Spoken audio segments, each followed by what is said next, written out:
Esta semana, en DGII 360, nos acompaña Hanle Gutiérrez, nuevo subdirector de Facilitación y Servicios de la DGII, quien nos compartirá la visión estratégica de su subdirección y las prioridades que marcarán esta nueva etapa de modernización y cercanía institucional. Además, conversamos con Raciel Peralta, miembro de la Red de Especialistas Tributarios y Educadores Retribuye, con quien estaremos conversando sobre la Ley 179-09.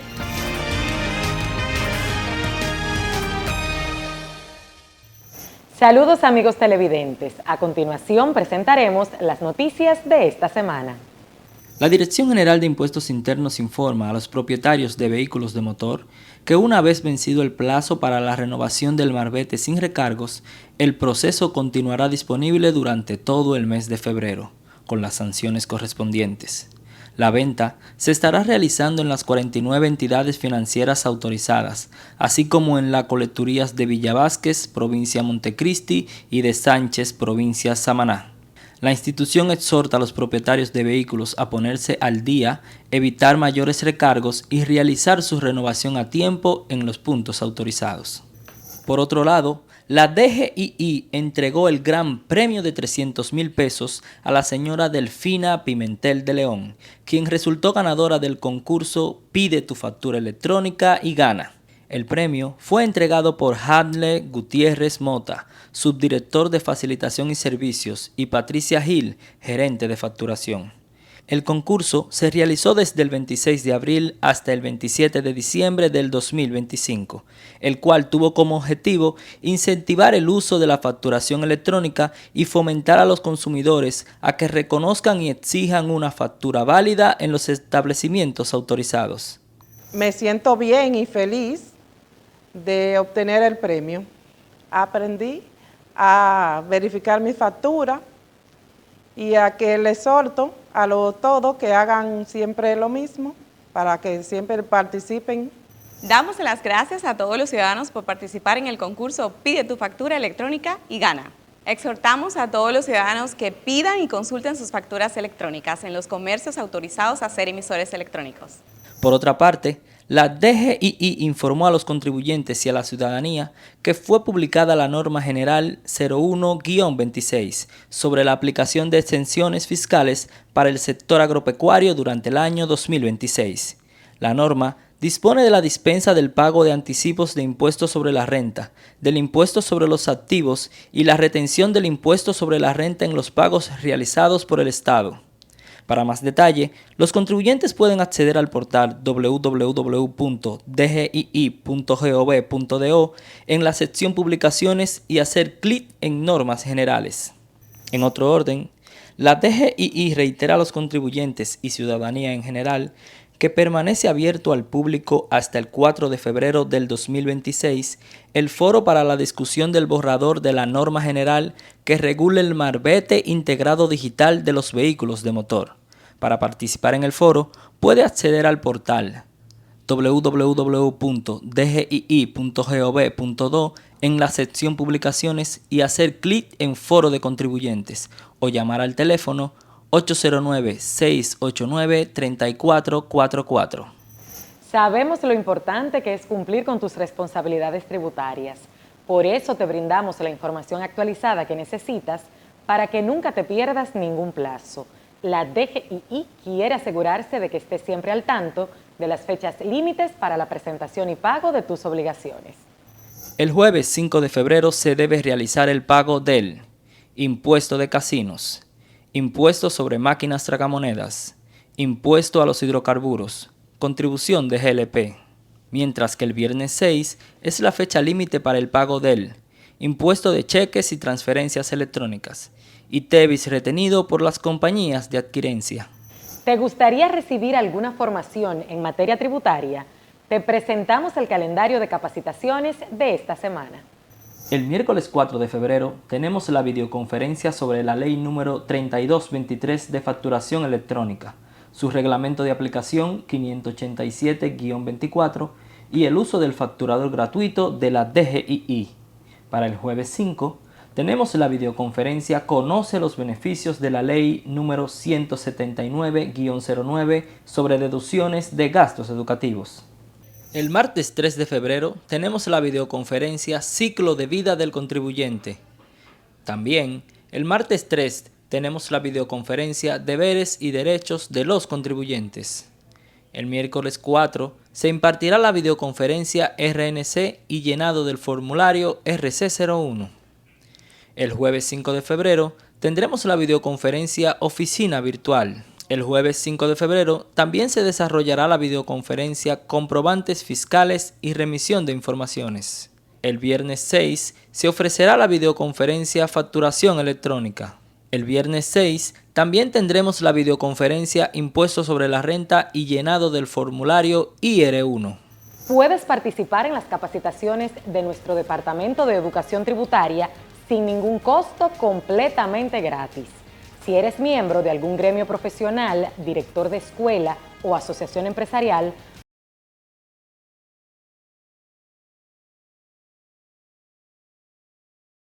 Estamos de regreso en DGII 360, hoy conversando con uno de los nuevos subdirectores de la Dirección General de Impuestos Internos. En esta parte del programa nos acompaña Hanlet Gutiérrez Mota, subdirector de Facilitación y Servicios, una área fundamental para fortalecer la relación entre la administración tributaria y los contribuyentes. Bienvenido, subdirector, a DGII 360. Saludos, un placer estar aquí contigo. Es un placer recibirle y conocer un poco más de su persona y del área que tiene bajo su responsabilidad ahora. Para iniciar esta conversación, nos gustaría conocer sobre su formación profesional y su experiencia en el área tributaria. Bueno, yo de formación soy economista, que estudié economía en el Instituto Tecnológico de Santo Domingo, en INTEC. Luego realicé una especialización, una maestría en economía aplicada en la Universidad de Johns Hopkins en Estados Unidos. Y ya luego he tenido formaciones ya a nivel de diplomados y cursos especializados en varios puntos, en políticas públicas, en toma de decisiones, en manejo de equipos y gestión de organismos empresariales. A nivel de administración pública, en particular la administración fiscal y tributaria, yo realmente inicié mi carrera en el Estado, mi servicio en el Estado en el año 2005, trabajando en lo que en ese momento era la Oficina Nacional de Planificación, la ONAPLAN, que luego fue absorbida como parte del proceso de reforma y organización del sector público, convirtiéndose siendo absorbida en lo que fue luego el Ministerio de Economía, Planificación y Desarrollo, que hoy fue absorbido a su vez por el nuevo Ministerio de Hacienda y Economía. Y ahí luego paso a la DGI en el año 2014, que es donde tengo mi primera experiencia en la administración tributaria formalmente. Tuve una salida en el 2020, llegando a ocupar en mi última etapa en la gerencia de regímenes especiales, y aquí estoy de nuevo, digamos, en una segunda vuelta a poder a seguir aportando y sirviendo al país. Así es, y empezó bastante joven. Sí, bastante jovencito, así es. Ya entrando en su rol nuevo, ¿cuál sería la función o el rol estratégico que tiene la Subdirección de Facilitación y Servicios dentro del modelo moderno de administración tributaria que está impulsando la DGII hoy día? Bueno, mira, la clave está en su propio nombre, o sea, la facilitación al contribuyente. Toda administración moderna se basa, o siempre ha sido un principio clave, pero toda administración moderna, sobre todo con las facilidades que nos provee la tecnología, se basa en hacerle, digamos, la vida más fácil al contribuyente, de poder que el contribuyente se le facilite y se le haga sencillo el cumplimiento de su obligación. Sabemos que es un poco molestoso el pago de impuestos, no siempre nos gusta, pero precisamente el norte debe ser de que ya que es una obligación que quizás hay que llevarnos a ella legalmente hablando, al menos que sea una experiencia que no sea engorrosa, que no sea molestosa. Entonces el rol, por lo menos en el equipo que me toca ser responsable en la subdirección, pues está enfocado en precisamente facilitar toda la experiencia del contribuyente desde que éste nace hasta que pueda cumplir todas sus obligaciones a lo largo de su vida productiva. Precisamente cuando hablamos de facilitación en materia tributaria, en términos prácticos, ¿qué significa esto para el contribuyente? Mira, lo más sencillo o una forma muy ilustrativa de explicarlo es que dentro del área de facilitación y servicios está lo que es la gerencia de registro. Lo pongo como ejemplo porque en Registro Nacional de Contribuyentes es donde nace en materia fiscal la vida del contribuyente. Para poder empezar a operar, a producir o a vender servicios, una persona o una empresa necesita necesariamente de este registro.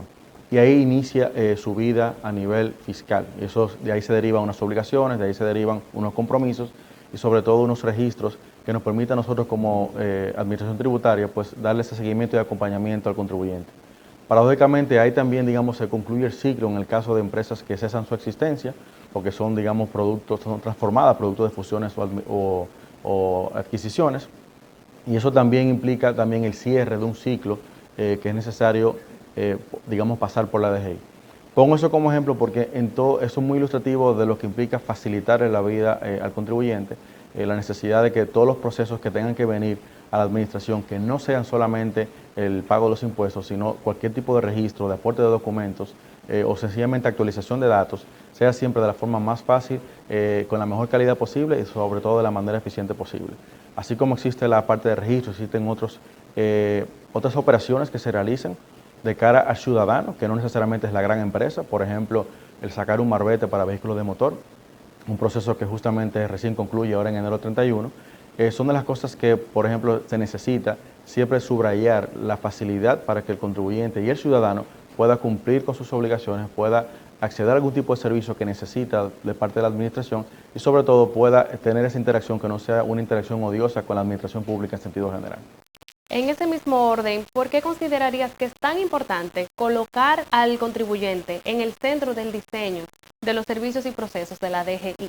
Es que el contribuyente es todo. Sin contribuyente no existe DGI, no existe administración pública, no existe Estado y no existe país ni sociedad. Entonces, el contribuyente como empresa, como ciudadano, como persona, como núcleo, ¿no?, económico, es necesario que sea al centro de todas las decisiones y toda la arquitectura que se haga para que estos puedan concentrarse en lo suyo. La DGI y sobre todo el Estado siempre decimos de manera quizás coloquial que es el principal accionista de cualquier empresa, digamos por el pago de los impuestos, y precisamente por eso lo que nosotros procuramos y la visión céntrica en el contribuyente es hacer que se dedique a lo que realmente sabe hacer bien. Una empresa que produzca, un ciudadano que sencillamente haga sus gestiones y que la DGI esté operando, digamos, quizás de forma en el background, si se quiere decir de alguna forma, y que le haga la vida más fácil, más sencilla, más cómoda y que no obstaculice de ninguna forma lo que tiene que hacer el ciudadano cada día. En esta era tan moderna que estamos viviendo, ¿de qué manera la transformación digital ha impactado la calidad, la seguridad y sobre todo la accesibilidad de los servicios a la DGI? La transformación digital es clave. Es ahora un mecanismo o una frase quizás de moda, pero realmente la transformación digital es un aspecto, una frase que la vamos a escuchar en cualquier aspecto que toque la sociedad, no solamente dominicana, sino en sentido general. Lo vamos a ver para las empresas, lo vamos a ver para las personas, lo vamos a ver para la administración pública. La clave es podernos montar, si se quiere, en esa ola de transformación digital para poder traer al siglo XXI, formalmente hablando, todos los servicios que se puedan ofrecer al ciudadano. Normalmente cuando uno mira otras jurisdicciones en otros países, uno siempre está mirando cuáles son los aspectos a nivel de digitalización, de automatización de servicios, que se pueden, digamos, replicar, dándole ese toque dominicano para hacer todos los procesos mucho más fáciles. Eso nos permite alcanzar mayor eficiencia, reducir trámites, tiempos, costos. En general es mucho más fácil, tanto para la DGI como responsable de aplicar la ley tributaria, como para el contribuyente cumplir con su obligación. Ahí mismo, ¿qué acciones piensan desarrollar para simplificar trámites complejos y reducir la carga administrativa de los contribuyentes? Definitivamente la apuesta debe seguir siendo sobre la transformación digital. Eso es algo que ya se viene haciendo desde hace varios años, no es algo nuevo, es sencillamente seguir profundizando sobre ello y cada vez más robusteciendo las plataformas y herramientas digitales con las que cuenta la administración tributaria, seguir profundizando, seguir ampliando el alcance, porque sabemos que muchas de ellas, por razones necesarias, tienen que iniciar como pilotos con un número reducido o controlado de contribuyentes o ciudadanos, y la idea es para cada uno de esos pilotos o iniciativas que puedan ser exitosas, que puedan ser replicables y puedan ser aumentadas para alcanzar el mayor número de contribuyentes posible. La apuesta debe seguir siendo necesariamente transformación digital, digitalización, mayor eficiencia, mayor rapidez. Desde su experiencia, ¿cuáles son los principales retos que enfrenta la Subdirección de Facilitación y Servicio hoy día? Mira, los retos son bastantes, porque al final al menos me gusta ver y hacer un paralelo con otras entidades de carácter privado que prestan servicios a ciudadanos, ¿no?, o a clientes si se quiere. Entonces, En el caso de DGI no tenemos necesariamente un cliente, pero sí tenemos que dar servicio. Y ese servicio debe ser de la mayor calidad posible, del mayor estándar posible, y debe ser rápido, debe ser fiable y debe ser oportuno. Entonces los retos, siempre que se está lidiando, ¿no?, con cantidades muy grandes de personas, de usuarios, de interacciones, el reto siempre va a ser cómo lograr ese nivel de calidad, ese nivel de estandarización para que el ciudadano, tanto en Santo Domingo como en Montecristi, como en La Romana, como en Barahona, pueda recibir la misma respuesta de parte de la administración y no sienta que está hablando con islas que no se comunican. ¿Cuáles son las prioridades estratégicas que piensa abordar desde la subdirección? Mira, esa es una muy buena pregunta y es una pregunta que quizás pueda ser un poco capciosa porque pudiera interpretarse que lo que no se menciona no es estratégico y no es el caso. La subdirección toca varias áreas, es responsable de muchos procesos de cara al contribuyente, pero ciertamente hay iniciativas que se vienen desarrollando ya de hace varios años que son muy estratégicas y muy importantes y yo quisiera mencionar dos. El primero es el tema de la facturación electrónica, que es una iniciativa que se viene desarrollando ya desde hace más de 5 años, que incluso ya cuenta con una ley que es de aplicación obligatoria para toda la ciudadanía o todos los contribuyentes, y por lo tanto es la apuesta a una DGI mucho más moderna, a reducir costos de cumplimiento para el contribuyente, a mejorar el control, la trazabilidad y sobre todo reducir esas brechas de evasión que siempre son muy importantes. Por otro lado, que es siempre el eje medular, lo mencioné al inicio, es el Registro Nacional de Contribuyentes. Este registro, conjuntamente con el registro mercantil, son vitales para no solamente el cumplimiento tributario de obligaciones, sino también para poder atacar muchos otros elementos que a nivel de sociedad se ven. El tema de prevención del lavado de activos y financiación del terrorismo, el tema de la lucha contra el crimen, contra los ilícitos. Es importante tener bien identificado, con un registro bien actualizado y sobre todo un registro interconectado con, por ejemplo, las cámaras de comercio y producción de todo el país y los demás registros en los cuales haya la misma necesidad de información. Entonces yo puntualizaría esos dos como ejemplos de algunos proyectos estratégicos de gran carácter, de gran envergadura, pero que evidentemente van a repercutir sobre los demás servicios que se prestan de la subdirección. Así es, y ya para finalizar, ¿qué mensaje le puede enviar a los contribuyentes sobre la importancia de utilizar los canales formales y digitales que ofrece la DGII para que ellos cumplan correctamente con sus obligaciones tributarias? Yo soy muy partidario de materia personal de que todo lo que se me haga la vida más fácil, pues yo lo apoyo de manera ciega. Y yo creo que la atención a través de canales digitales es una atención fiable, es una atención oportuna, es rápida, es muy eficiente y sobre todo le facilita la vida. Ahora mismo estamos en momentos en los cuales siempre hay muchos compromisos, muchas atenciones, la vida es bastante rápida, ¿no?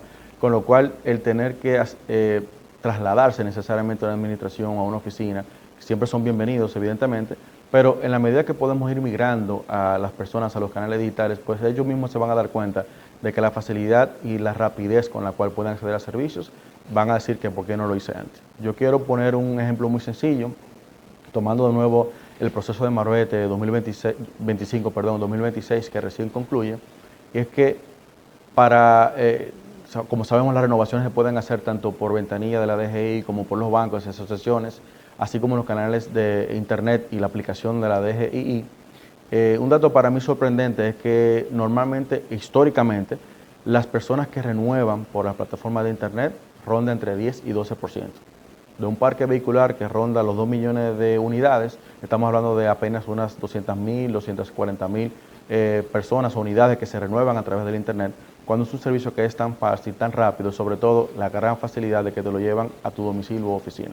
Entonces, lo pongo como ejemplo, como seguir impulsando desde la administración el uso y la promoción y el uso de los canales digitales, y sobre todo eso nos permite también a nosotros, o nos motiva a nosotros, a seguir fortaleciendo esos canales como mecanismo de facilitación al contribuyente. Así es, pues muchísimas gracias, ha sido un placer recibirlo por primera vez en este espacio de DGII 360, que sabemos que vendrán otras oportunidades por todos los temas tan sensibles e importantes para los contribuyentes que ustedes tienen en su subdirección. Perfecto, muchas gracias. Un placer. Amigos, agradecemos a Hamlet Gutiérrez Mota, subdirector de Facilitación y Servicios de la Dirección General de Impuestos Internos, por habernos acompañado. Ahora tenemos que ir a otra pausa, pero no se muevan de sus pantallas porque al regreso tenemos más contenido en este su espacio DGII 360. Ya volvemos.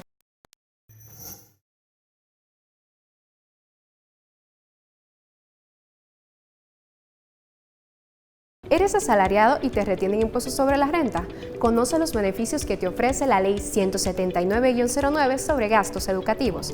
Para ello, simplemente debes cumplir con los siguientes requisitos. Primero, debes estar inscrito en el Registro Nacional de Contribuyente con la actividad económica de asalariado y a la vez solicitar el acceso a tu oficina virtual. Ya con tu RNC, simplemente dirígete a tus centros de educación y solicita tus comprobantes con valor fiscal. Ya con esta información en tu oficina virtual, en el panel de gastos educativos ubicado en el apartado izquierdo inferior, acepta acoger a la ley. Una vez aceptado en el apartado de dependientes, debes registrar a tus dependientes directos no asalariados e incluso tú mismo si te encuentras estudiando. Ya con tus dependientes registrados en el apartado de gastos en educación, registra tus comprobantes, los cuales cerciórate que los mismos se encuentren en estatus aceptado. Ya con tus comprobantes aceptados y registrados en el apartado de declaración, se te estará proponiendo una declaración del impuesto sobre la renta para asalariados IR18, la cual simplemente debes revisar y aceptar. Esta declaración está disponible desde el 1 de febrero hasta el 28 de este mes. Si necesitas algún dato adicional sobre gastos educativos o algún tema de interés relacionado a impuestos internos, puedes consultar nuestro portal web www.dgii.gov.do.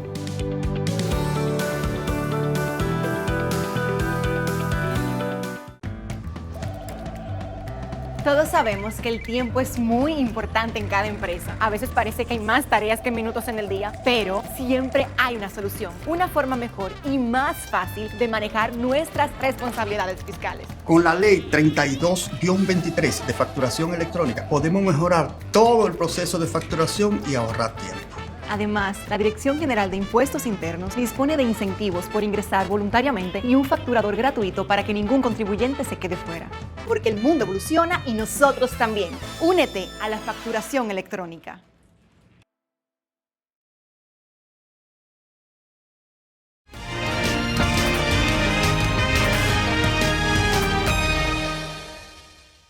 Continuamos con su programa DGII 360. Inicia el mes de febrero y con él el cierre del periodo hábil para reportar las facturas de tus gastos educativos. Así, poder beneficiarte de esta facilidad que te ofrece la Administración Tributaria. Para conversar sobre el tema nos acompaña Raciel Peralta, encargada del Departamento de Investigación y miembro de la Red de Especialistas Tributarios y Educadores Retribuye. Bienvenida, Raciel, a DGII 360. Un placer tenerla por aquí. El placer es mío. Muchísimas gracias por la invitación a este excelente espacio. Es un honor para mí el estar aquí. Realmente esta es mi casa. En otras ocasiones has estado en DGII 360 hablando sobre impuestos, ITEVIS, impuestos sobre la renta. En esta ocasión venimos a hablar de impuestos, pero de una remuneración a la cual puede acceder el contribuyente. ¿Qué es esto de gastos educativos y quiénes pueden acceder a ellos? Muy bien. De conformidad a lo estipulado en la Ley 179-09, los contribuyentes, personas físicas, profesionales liberales y aquellos contribuyentes que se encuentran acogidos al régimen simplificado de tributación basados en ingreso, pueden considerar como exentos los gastos derivados en la educación de ellos como de sus dependientes directos. Es decir, que pueden considerar como gastos educativos en sus declaraciones juradas esos gastos derivados para la educación preescolar, básica, media, técnica, educación universitaria, educación de posgrado, de maestría, y cada una de esa preparación que los contribuyentes pueden tener de manera particular para ellos y para sus dependientes directos. Cuando hablamos de los dependientes directos, nos referimos específicamente a sus hijos o, por ejemplo, un hijastro, una hijastra que viva con la persona. Asimismo, como muy bien especificamos, se pueden beneficiar de esta ley las personas físicas, los profesionales liberales, por ejemplo, aquellos profesionales que se dedican a servicios de educación, a medicina, contadores, arquitectos, ingenieros, diseñadores y demás. Asimismo, aquellas personas físicas, aquellos contribuyentes que se encuentran acogidos al régimen simplificado de tributación basado en ingreso. Asimismo, los asalariados, siempre y cuando estos asalariados perciban ingresos superiores a la exención contributiva. La exención contributiva mensual equivale a un monto de 34.685 pesos y de manera anual a un valor de 416.220 pesos. De la misma manera, se pueden beneficiar aquellos pensionados que perciben ingresos superiores a la exención contributiva y aquellos extranjeros que se encuentran viviendo en el país, que tienen su cédula nacional, que han sido nacionalizados y que asimismo se encuentran percibiendo ingresos o salarios superiores a los 34.685 pesos. ¿A través de cuáles vías pueden los contribuyentes acceder a este beneficio? Muy bien, pueden acceder o presentar a través de la oficina virtual, específicamente a través del panel de gastos educativos. ¿De qué periodo deben de ser las facturas para yo presentar mis gastos educativos? Porque pudiera ser que yo tuviera factura del 2025 y el periodo del año escolar inicia en el 2024. Muy bien. Mira, en muchas ocasiones los contribuyentes pudieran tener facturas del 2022, 2023, 2024 inclusive, pero nosotros ahora mismo estamos a la altura a finalizar del mes de enero del 2026. La declaración jurada de gastos educativos que atañe a este periodo son los gastos derivados desde el 1 de enero hasta el día 31 de diciembre del año 2025. Las facturas o los gastos educativos deben de estar sustentados en esos gastos que yo tuve que realizar en gastos de educación, tanto mía como de mis hijos, de mis dependientes directos, realizadas desde enero hasta diciembre del 2025. Aquí es un punto muy importante a destacar, que en ocasiones los contribuyentes le emiten la factura por el año completo, ahora en el 2026, en febrero, porque se le olvidó solicitarle al centro educativo o a la universidad, al colegio del niño o del joven, del adolescente, se le olvidó solicitarle en la universidad o en el centro pertinente. Entonces el centro lo que hizo es que le realizó una sola facturación por el año completo y emitió la factura en el 2026, y los contribuyentes pudieran entender, ay, no me va a aplicar porque mi gasto es del 2025. Y le decimos, sí, aplica. Lo importante es que el centro educativo, en el cuerpo del comprobante, realice el destacamiento, la salvedad de que esos gastos educativos corresponden al periodo educativo desde enero hasta diciembre del año 2025. Esto es indistintamente de que el número de comprobante fiscal, la fecha que posea, sea del 2026, siempre que sustente los gastos educativos del 2025. Raciel, hace un momento mencionaste los dependientes directos no asalariados. ¿Qué debo hacer para registrarlos? Muy bien, para registrar mis dependientes directos no asalariados, pues yo debo de dirigirme a la oficina virtual, directamente al panel de gastos educativos. El proceso a seguir es el siguiente. Me dirijo al panel de gastos educativos, me acojo a la ley 17909, que es la primera pestaña. En la segunda pestaña actualizo los datos generales. En la tercera pestaña registro mis dependientes directos, que son mis hijos que no se encuentran asalariados. ¿Por qué hacemos esta salvedad? Porque inmediatamente mi hijo esté laborando, aunque tenga 17 años, 18 años, pues ya no se me permite registrar los gastos educativos porque ya él se encuentra en una relación bajo dependencia y pudiera él mismo solventar sus propios gastos y también registrarlo a través del panel de gastos educativos. Ahora bien, mi hijo en muchas ocasiones pudiera tener 30 años, 34 años, 38 años y mi hijo no está laborando. Pues mientras mi hijo no esté laborando, yo puedo registrar los gastos educativos y registrarlo como un dependiente para poder solventar y deducir y considerar como exento esos gastos educativos. En tal sentido, en esa pestaña En esa tercera pestaña yo voy a registrar mis dependientes. En la cuarta pestaña voy a registrar los números comprobantes fiscales que sustentan los gastos educativos, y estos números de comprobantes fiscales deben de ser fehacientes, deben de estar emitidos por el centro educativo, y el centro educativo a su vez debe de estar registrado ante nosotros como institución, Dirección General de Impuestos Internos, con la actividad de servicios de enseñanza y educación. Y a su vez, yo que soy la beneficiaria, o mi esposo, en el caso de que él también registre a nuestros hijos como sus dependientes directos y registre los gastos educativos en una declaración jurada indistinta del IR-18 o IR-1, pues debemos de estar registrados como asalariados. Si esas condicionantes se reúnen, pues yo puedo considerar esos gastos educativos, detallarlo, colocar el RNC de la institución de manera automática. El sistema me va a resultar la institución educativa. Voy a colocar el número de cédula del niño, si lo tuviera. Elijo los renglones pertinentes, pues se van a mostrar con una X en rojo los gastos educativos, pues pasan por un proceso de validación interna.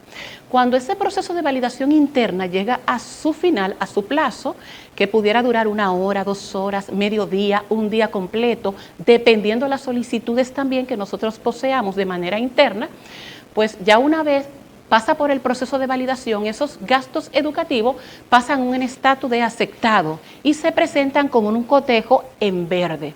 Pues inmediatamente este proceso es agotado, pues pasamos a la quinta pestaña, que es donde se presenta la declaración jurada, que ya está generada, y yo puedo decir, imprimir, remitir la declaración jurada.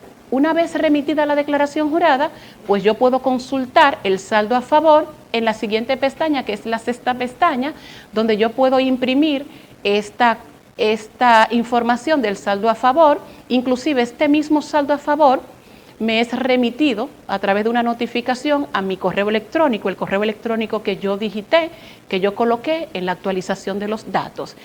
Y con esta notificación impresa, yo me dirijo donde mi empleador, para que mi empleador pueda devolverme, compensarme a través de un cheque o a través de nómina el saldo a favor que nosotros como institución, Dirección General de Impuestos Internos, hemos autorizado al empleador a poder compensar y devolver al empleado. Esos son los pasos. ¿Qué debe tener esa factura para que sea deducible de los gastos educativos? Porque pudiera ser que yo vaya a un centro, me entreguen una factura y yo no tenga ese conocimiento fehaciente de los datos específicos que debe tener. Muy bien. Las características puntuales que debe de poseer un número de comprobante fiscal que sustente gastos educativos son los siguientes: la fecha de emisión, que debe de estar dentro del ejercicio fiscal del gasto educativo, o en este caso enero-febrero de este año, por ejemplo, donde yo voy a presentar mis gastos educativos. Debe tener también el nombre del beneficiario, en este caso el nombre de la madre o el padre, su número de cédula. En el membrete, el nombre del centro educativo, el RNC y los datos generales del centro educativo, de la institución de enseñanza o educación. Y en el cuerpo del comprobante debe de tener los datos del joven, del niño, del adolescente, nombre completo, sus apellidos, cédula si la hubiera, y especificar los periodos o el año que se está pagando a través de esa erogación y la totalidad o los montos que se están pagando. Asimismo, ya en el pie del comprobante debe de estar la firma de la persona que está emitiendo la factura, el sello del centro educativo y a su vez el recibido por el beneficiario, las firmas pertinentes. Esos son los datos puntuales que debe de poseer toda factura que sustente gastos educativos. ¿Cuáles son las principales alertas que se pueden presentar en el proceso de registro de factura y en el de la remisión de la declaración de gastos educativos? Muy bien. Las principales alertas que pudiéramos presentar son las siguientes. Por ejemplo, yo pudiera estar registrando la factura y coloco el RNC del centro educativo y el sistema me resulta el siguiente mensaje: el RNC no corresponde al centro educativo. O pudiera ser el centro educativo no se encuentra registrado con servicio de enseñanza o educación. Otra alerta que pudiera resultar es el comprobante fiscal no está vinculado o no corresponde al centro educativo. Otra alerta, el comprobante fiscal se encuentra duplicado. Otra alerta, el beneficiario no se encuentra registrado con el tipo de actividad de asalariado. Y esos impactos deben de solucionarse antes de que pase la fecha de vencimiento de presentar las declaraciones de gastos educativos. Son fáciles de solucionar porque solamente el contribuyente debe de llamar al centro de contacto o apersonarse al CAP, Centro de Atención Presencial. Lo más factible que llame por teléfono a la extensión 3444 y allí mismo le pueden regularizar y actualizar los datos pertinentes. ¿Cuáles son esas fechas que los contribuyentes deben de tener pendiente en cuanto a los gastos educativos? Muy bien. Para las personas asalariadas, la fecha para presentar y registrar los gastos educativos es hasta el último día laborable del mes de febrero. Para las personas físicas, deben de presentar a través del panel de gastos educativos los gastos educativos hasta el último día laborable del mes de febrero. Para presentar su declaración jurada, estas personas físicas, el IR1, entonces lo pueden presentar hasta el día 31 de marzo. Para las personas que están registradas bajo el régimen simplificado de tributación basados en ingreso, para presentar y registrar los gastos educativos y presentar la declaración jurada es hasta el último día laborable del mes de febrero. Amigos, tenemos que ir a una pausa, pero quédense con nosotros porque al regreso tenemos más contenido y seguimos conversando con Raciel Peralta sobre gastos educativos. Ya volvemos.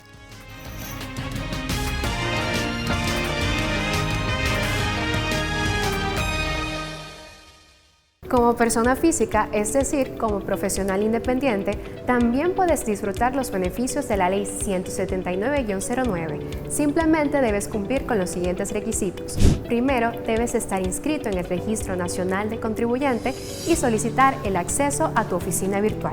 Ya con el acceso, debes solicitar tus comprobantes con valor fiscal a las distintas entidades educativas. Para proceder a declarar tus gastos educativos, debes ingresar a tu oficina virtual, panel de gastos educativos ubicado en el apartado izquierdo inferior. Ahí debes aceptar acogerte a la Ley de Gastos Educativos. Luego, registrar tus dependientes directos no asalariados o tú mismo en caso de encontrarte estudiando en ese momento. Ya en el apartado siguiente, en el apartado de gastos en educación, debes registrar las facturas de comprobantes fiscales emitidas por las entidades educativas. Una vez registrados tus gastos, debes dirigirte a la parte de declaraciones interactivas ubicada en el apartado izquierdo superior de tu oficina virtual. La fecha límite para registrar tus gastos en el panel de gastos educativos es hasta el 28 de febrero, mientras que el 31 de marzo es la fecha límite de la presentación de la declaración jurada personas físicas IR1. Si necesitas algún dato adicional sobre gastos educativos, puedes consultar nuestro portal web www.dgii.gov.do.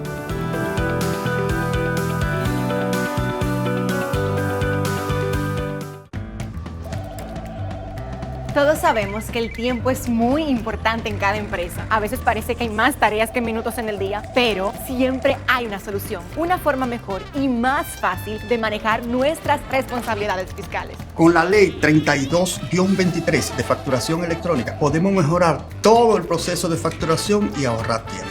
Además, la Dirección General de Impuestos Internos dispone de incentivos por ingresar voluntariamente y un facturador gratuito para que ningún contribuyente se quede fuera. Porque el mundo evoluciona y nosotros también. Únete a la facturación electrónica.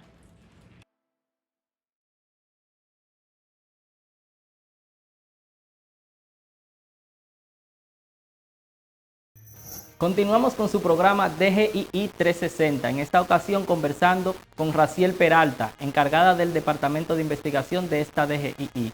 Raciel, ¿cuál es el límite de gastos educativos que puedo deducirme?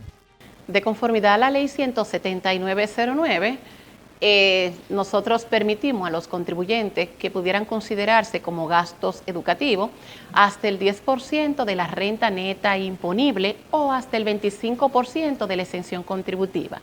Es decir, que puedes considerar como ingresos exentos derivados de gastos educativos hasta el 10% de la renta neta imponible o hasta el 25% de la exención contributiva, que en este año es 416.220 pesos, es decir, el 25% de este monto es 104.055 pesos.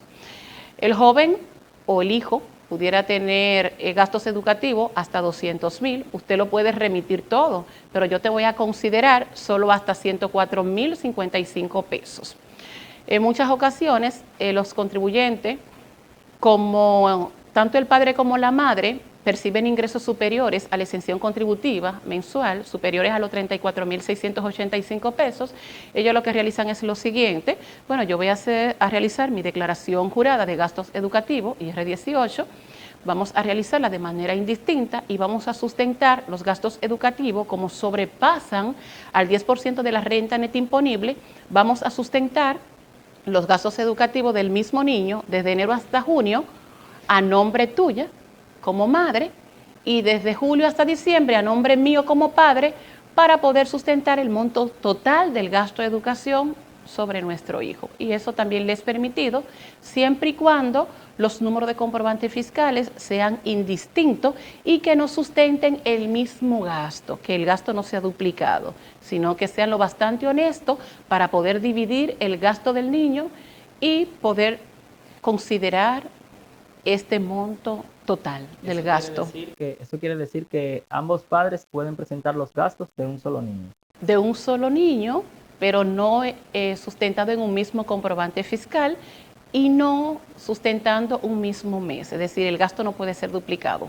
El monto total debe de ser dividido. Una persona física que presenta su declaración jurada anual, ¿puede presentar los gastos educativos por el formulario 606? Realmente, el presentar los gastos educativos a través del formulario 606 no está estipulado para la persona física profesional liberal ni para las personas físicas que presentan a través del IR1 y tampoco para el asalariado que presenta a través del IR18, porque para ello existe lo que es presentar los gastos educativos a través del panel de gastos educativos, inclusive hasta para los contribuyentes que se encuentran acogidos al régimen simplificado de tributación basado en ingreso.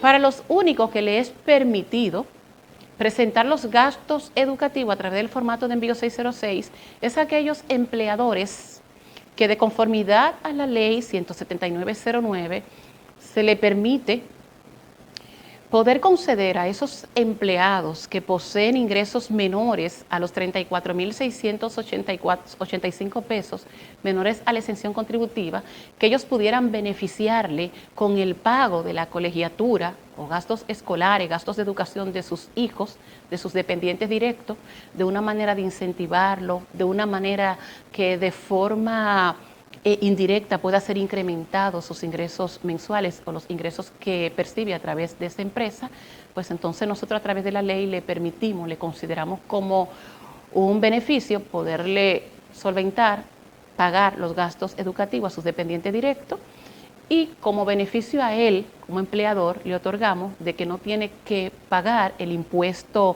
de retribución complementaria por este beneficio adicional o este beneficio en especie que le está concediendo a su empleado. Entonces le eximimos o no le aplicamos, no le imputamos, no le colocamos la obligación de que tenga que pagar el impuesto de retribución complementaria estipulado a partir del artículo 318 del título 2 del Código Tributario atinente al impuesto sobre la renta. En tal sentido, a ello le es permitido como beneficio poder considerar estos gastos en su declaración jurada del IR2, específicamente en el anexo B1, siempre y cuando sean remitidos a través del formato de envío 606. Solamente a estos contribuyentes, a estos empleadores, es que se le permite poder remitir los gastos educativos a través del formato de envío 606. A todos los demás deben de considerarlo y remitirlo a través del panel de gastos educativos. En el primer bloque mencionabas que es el empleador quien tiene que pagarle al empleado los gastos educativos. ¿Qué pasa si mi empleador no me paga los gastos educativos y yo hice mi presentación y mi declaración jurada? Realmente, de conformidad y en virtud a lo estipulado en la ley 17909, al empleador le corresponde, es una responsabilidad, le atañe, es una obligación de pagar este monto que está informado al mismo empleador a través de una notificación para que pueda reembolsar a través de cheque o a través de transferencia nómina el pago de este saldo a favor al empleado. Inclusive, no puede considerarlo ni como un saldo a favor en la cuenta nómina del empleado para compensárselo en los meses subsiguientes. La indicación explícita es que lo pueda devolver en efectivo, en dinero, a través de cheque o a través de una transferencia a nómina. El empleador no se puede negar a poder conceder este beneficio que por ley le atañe, le corresponde al empleado.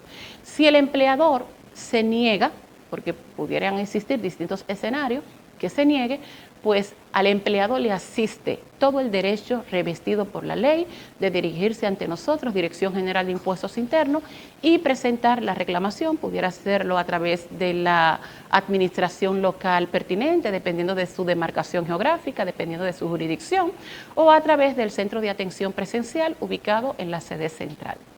¿Esta ley aplica a extranjeros asalariados? Sí, esta ley, claro que sí, le aplica, les beneficia, siempre y cuando ese extranjero sea nacional aquí, posea su cédula de dominicano y también se encuentre laborando en territorio dominicano y perciba ingresos, salarios superiores a la exención contributiva, que es actualmente 34.685 pesos, pero sí le beneficia. ¿Puedo yo reportar gastos educativos con alguna factura de estudios que realicé en el extranjero? No, en este caso no es permitido. ¿Por qué? Porque una de las características que debe de poseer para yo poder sustentar este gasto educativo y poderlo considerar aquí en República Dominicana, en territorio dominicano, es que el contribuyente esté registrado en el Registro Nacional de Contribuyentes y a su vez que la factura posea un número de comprobante fiscal, y esas características se dan únicamente si el gasto educativo es derivado aquí en territorio dominicano. Recordemos que tenemos un sistema tributario territorial. ¿Y esas personas que estudian con créditos educativos pueden deducirse sus facturas, los pagos que hacen de la ley de gastos educativos? Claro que sí, se lo pueden considerar siempre y cuando estén estas distintas casuísticas. Por ejemplo, si la persona que se está beneficiando del crédito educativo es quien se dirige al centro educativo a pagar esta colegiatura o este semestre o trimestre, o pudiera ser el papá, la mamá, una persona que va a realizar el pago y emite el comprobante a nombre de esa persona, a nombre de ese beneficiario, pues él se puede considerar esos gastos educativos y registrarlo normal a través del panel y todo lo que nosotros hemos explicado hasta el momento. Siempre y cuando la persona realice el pago y la emisión del comprobante sea a nombre de esa persona y figure su nombre y su número de cédula y el detalle de lo que realmente está pagando con ese dinero, que debe de ser gastos educativos, gastos en educación. Ahora bien, si la entidad que está otorgando el crédito educativo es quien realiza a la entidad educativa, llámese universidad, colegio y demás, si realiza el pago de manera directa, la institución crediticia, pues el número de comprobante fiscal va a salir no a nombre de la persona física que está recibiendo el crédito, sino a nombre de la institución crediticia. En este caso, al contribuyente persona física no le corresponde beneficiarse de este gasto educativo, porque lo está pagando directamente la institución que está otorgando el crédito. ¿Qué recomendación le das a esos padres que ya han empezado a pagar la colegiatura de sus hijos y que quieren presentar gastos educativos? Bueno, realmente nosotros le animamos, yo como madre le animo, nosotros como institución, Dirección General de Impuestos Internos, le animamos de que pueda inscribirse, registrarse aceptar la ley a través de la oficina virtual en panel de gastos educativos. Poder actualizar sus datos, registrar sus dependientes, poder registrar los números de comprobantes fiscales, generar y aceptar la declaración jurada. Le instamos a que en los centros educativos, ustedes cada vez que paguen, que realicen los pagos de los gastos de educación de sus hijos, ya estén en nivel de preescolar, básica, media, técnica, universitaria, posgrado, maestría, puedan solicitar al centro educativo el sustento a través del número de comprobante fiscal fehaciente, estos gastos o el sustento, como muy bien indicamos, de estos gastos educativos y que ustedes puedan realmente registrarlo. Esto es real, esto ciertamente beneficia a toda la ciudadanía, a todo lo que tenemos el privilegio de año tras año poder acogernos a esta ley. Realmente el cumplimiento de la ley se da en todos y cada uno de nosotros como ciudadanos, que es provocar un respiro, un alivio en nuestro bolsillo y realmente esto de manera indirecta nos beneficia. Otro aspecto muy importante a destacar es que los gastos que nosotros realicemos, que tengan que ver con materiales educativos, libros, cuadernos, uniformes y todo lo que tenga que ver con materiales destinados a educación, siempre y cuando sean comprados en instituciones destinadas a enseñanza y educación, llámese librería, tiendas que se dedican específicamente a materiales educativos, ustedes pueden sustentar y solicitar que estos materiales sean emitidos en número de comprobantes fiscales fehacientes. En ocasiones estos materiales pueden comprarse a través del mismo centro educativo, también le es permitido. Realmente vamos a beneficiarnos todos de esta ley, de estos beneficios, porque ciertamente ha sido un alivio para todos nosotros como dominicanos. Así que le instamos a que puedan acogerse a la ley y que puedan disfrutar de estos beneficios. Raciel, ya para finalizar, ¿qué consejo le darías a esas personas que nunca han presentado gastos educativos y ahora quieren empezar a hacerlo? El mejor consejo es que puedan entrar a nuestra oficina virtual, sigan empapándose, enriqueciéndose, escudriñando más del tema de gastos educativos, que no dejen pasar la fecha pertinente. Ahora mismo estamos a final de enero y la presentación de los gastos educativos es hasta el último día laborable del mes de febrero. El mejor consejo es que se inscriban, que se acojan a la ley, que se dirijan rápidamente al centro educativo, que se cercioren que el centro educativo esté registrado con la actividad de enseñanza y educación, soliciten sus comprobantes y empiecen a disfrutar de estos beneficios, porque son reales y realmente han sido de mucho privilegio para todos nosotros como dominicanos. Gracias, Raciel, por brindarle al público de DGI 360 esas importantes informaciones. Muchísimas gracias. Amigos, agradecemos a Raciel Peralta, encargada del Departamento de Investigación, por acompañarnos. Tenemos que ir a otra pausa, pero quédense con nosotros porque al regreso tenemos más contenido en DGI 360.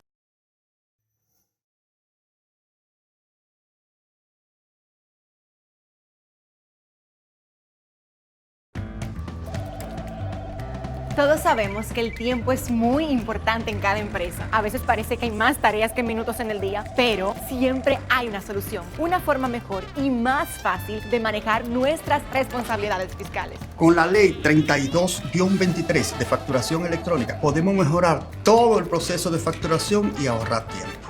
Además, la Dirección General de Impuestos Internos dispone de incentivos por ingresar voluntariamente y un facturador gratuito para que ningún contribuyente se quede fuera. Porque el mundo evoluciona y nosotros también. Únete a la facturación electrónica.